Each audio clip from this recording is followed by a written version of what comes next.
Sa bawat inosenteng buhay na inaagaw ng kamatayan,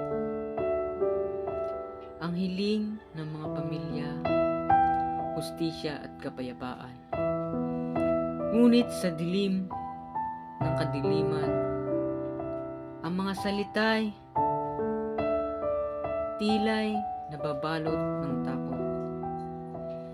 Ang mga pangako ng katarungan tila naglalaho sa hangin. Ang mga biktima, inosenteng tao na walang kalaban-labang, dinadahas at pinagkaitan ng kanilang karapatan. Ang bawat luhat hagulhol nagpapatunay ng kalungkutan, ngunit ang boses ng katarungan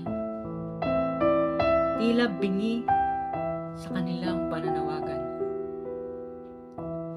Ang mga suliraning patuloy na naglalakbay sa kadiliman,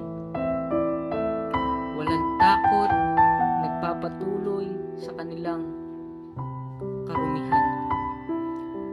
Ngunit tayo bilang isang bayan, dapat tayong kumilos, labanan ang karahasan, itigil ang mga patayan na walang saysay. Ang bawat buhay ay mahalaga, walang dapat maging biktima. Ang katarungan at kapayapaan sa bawat kilos na ating ginagawa.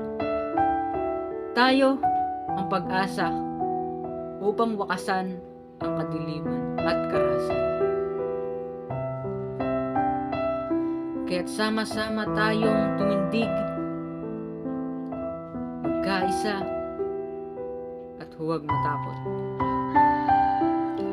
Labanan ang extrajudicial killing, itigil ang karahasan na walang kabuluhan.